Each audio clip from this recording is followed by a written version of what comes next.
Hey guys, Ajax here, and I wanted to do a quick video with all the Alec Baldwin stuff going on in the news.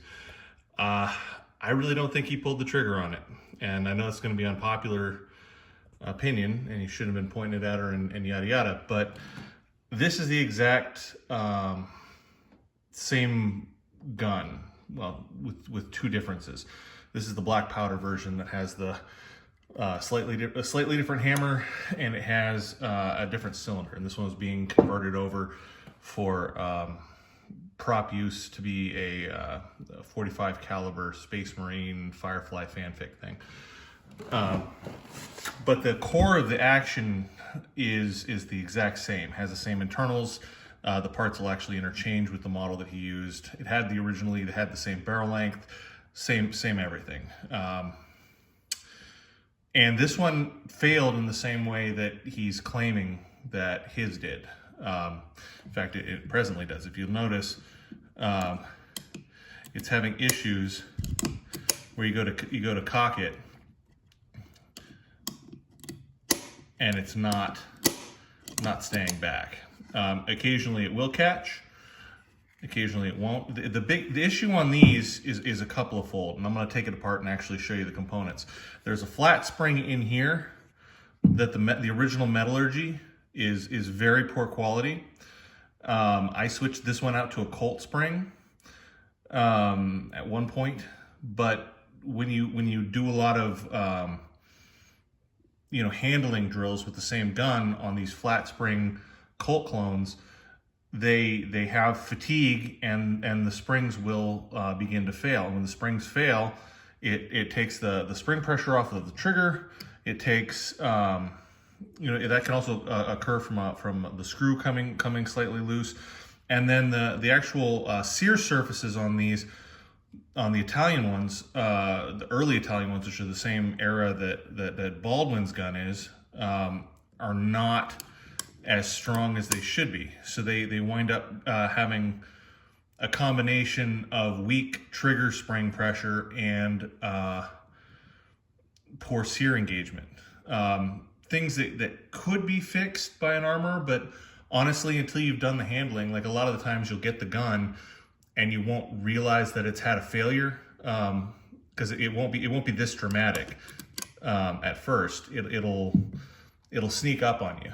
You'll get a couple of hammer slips, and then eventually you'll have a failure. In fact, this one failed in a way one time where it actually broke a piece off and lodged and jammed the whole gun up. So that's why we pulled it and stopped using it on prop stuff at that time. And then we went through it internally, got it to where it was happy, played with it some more, and then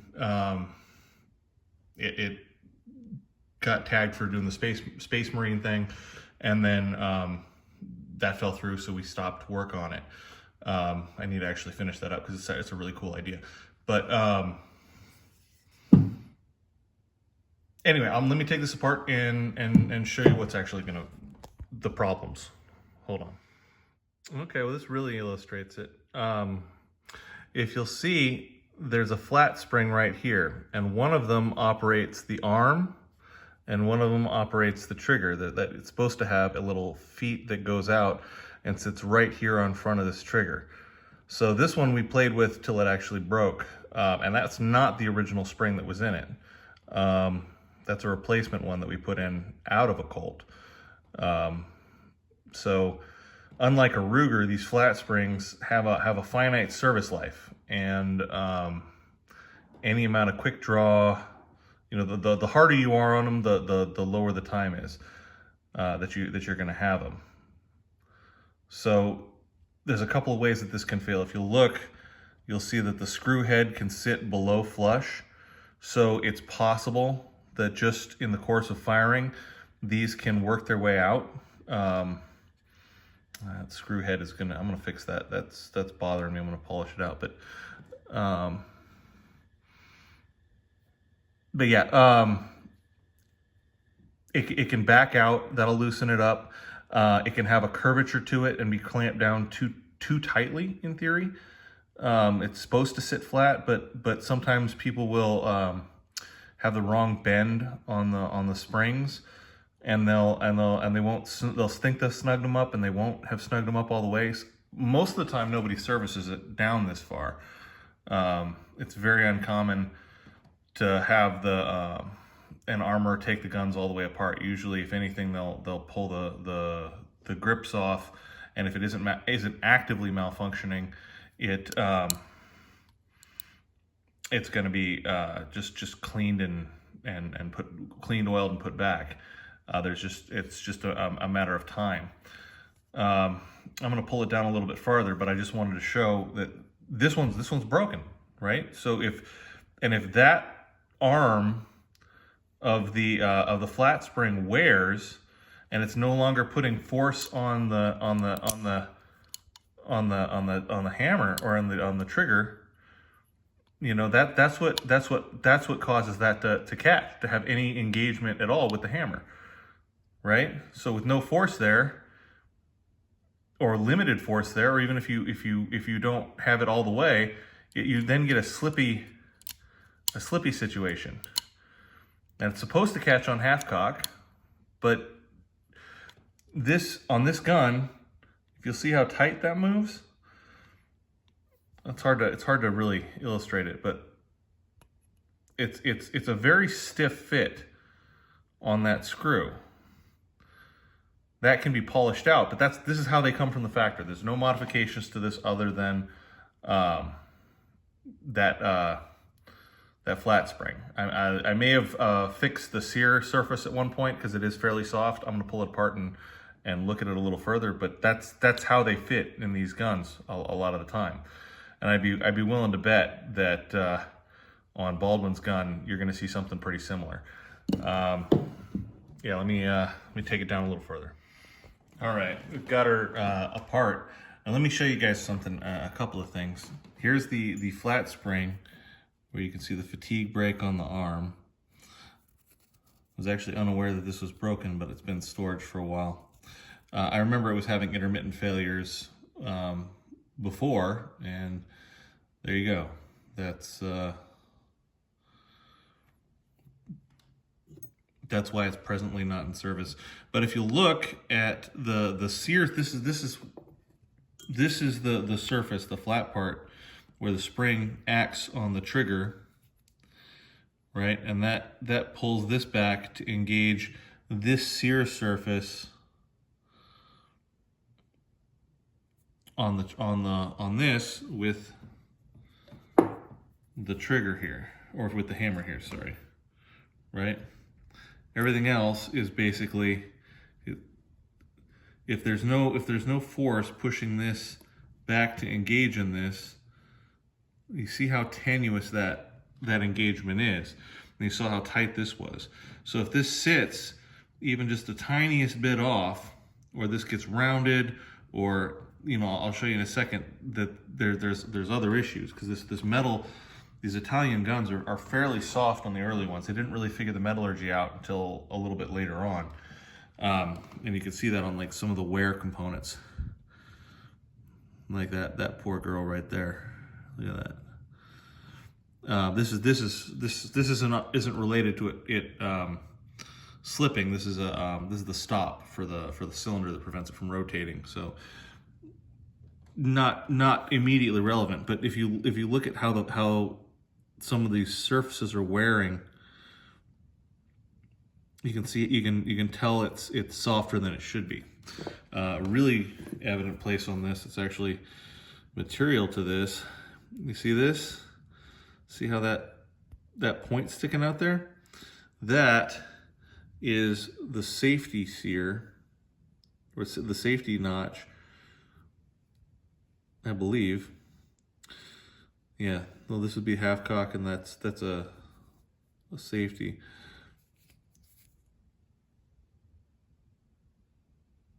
But you see, it's only got partial engagement at best. And that obviously has not been cleaned up, because I wouldn't have left that like that. I think we were planning on switching this to a different, like a fanning hammer or something. So didn't even bother recutting the sear surfaces. But even with this actually is a pretty good surface right here. But even with that going on, you've got some uneven wear on the back end, but it was still having intermittent slips just based on that spring. This is all that is required for that to happen. But it's not the only way that it can happen. The tightness of the trigger can cause it to bind in the rearward position, or partially bind in the rearward position. The surface, the sear surface right here, this is something that they actually probably checked for on Alex's gun, but this, being partial or intermittent wouldn't necessarily show up right away. You'd have to go looking for it. If it's dirty, the act of even just taking it apart and dislodging the dirt, the first time this thing locked up from prop handling, like just doing, I don't know, had a guy doing just quick draw practice with it, and eventually it locked up hard. And that was I believe a result of just something in getting into the mechanism. We took it all apart, went back together, worked fine for significant time after that. But yeah, I think it's entirely possible that he did not pull the trigger. And it's not that he should have been pointing it at her, and it's not that, it should, it's a movie set. There's a lot of stuff that went wrong to do this. But screaming about that he didn't, he's lying about pulling the trigger. On any other gun, I'd say, yeah, it sounds probably right. On this gun in particular, and only because I've had it do the problem that he's talking about, I actually believe that he didn't pull the trigger. That might not be a popular, and I'm not making excuses or saying why, that it's appropriate in any way, or that he did anything correctly. I'm just saying that this particular gun, and as you can see by the dang broken spring in it, has a Achilles heel. I haven't seen this on any of the Colts that we've worked with. I haven't seen this on, you definitely don't see it on any Rugers, because the Ruger's a completely different system that doesn't use the flat springs. But the Italian single action army, early knockoffs that they were making, that the metallurgy just wasn't quite what it should be. Yeah, I believe it. And it's a cheap gun. And if you're gonna make a cheap movie on a cheap budget, instead of running, a $3,000, vintage Colt, you wind up with, $500 Italian knockoffs, which makes perfect sense, but they require a little bit more attention. And there's honestly, if you're not disassembling them and reassembling them on the daily, you're not going to know, that an actor took it and was doing, well, I guess you would on set, but if you do, 500 quick draws with it, and you're just practicing, you're going to put a significant amount of wear on these guns, to the point where you could get from a totally passes inspection situation to a failure. That doesn't excuse having a live round in it or anything like that, but as far as the specific claim that he says he didn't pull the trigger on this gun, that's could very well be the case. Anyway, I'm gonna get back to put this back together, and I guess I'm gonna go order me a spring. But yeah, happy to answer any questions, or there's just been something that's been digging at me. Anyway, have a good one. I'll hopefully be making some more content. We're working on some better stuff, something pretty interesting. But this particular one, I saw it, him actually going to trial for it, and you know, everybody calling the man a liar. It's like, you know, got no love for the man specifically, but if the gun does the thing and it's done it on mine, and I wouldn't have caught it before it happened, I you know, is what it is. I don't think he actually pulled the trigger. I don't think he should have been quick drawn on the lady. But as far as the claim of did he pull the trigger, I think it's entirely possible that he did not. Anyway, that's my sentiment. Have a good one.